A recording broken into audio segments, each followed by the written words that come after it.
Hey, this is Matt from InvestiQuant. Today is Thursday, August 31, 2023. Today is the last trading day of the month. The month is a down month that is forming here. So we're going to put that information together and take a look at a study here in today's daily IQ. Let me go ahead and get it set up. We're going to use all four instruments. Our setups based upon entering long at 9:30 a.m. Eastern Time and exiting at 4:15 p.m. Eastern Time.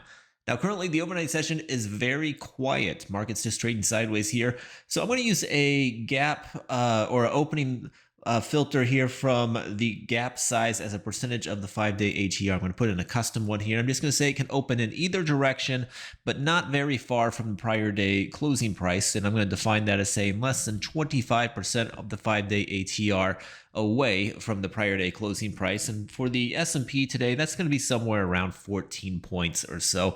We're trading basically at the prior closing price as I record this video.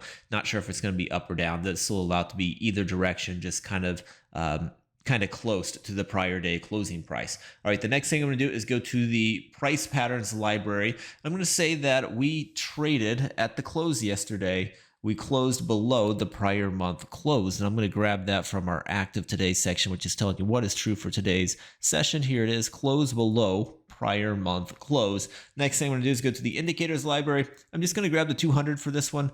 Since we've got this close below prior month close, we kind of have a short-term indicator here already. So I'm just going to use that in combination with the 200. And lastly, I'm going to say that today is the last trading day of the month. That's going to be a unique day that's available here in the active today. I've got that selected. Now I can click view results.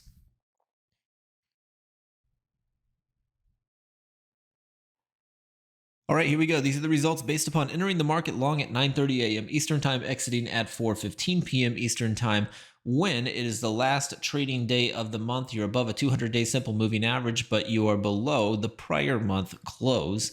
And the opening print is somewhat flat, as defined as opening within 25% of the 5-day ATR from the prior closing price. Historically, just 21 samples here for the S&P, 31 for the NASDAQ, 22 for the Dow, 33 for the Russell. Win rates on these coming in weak.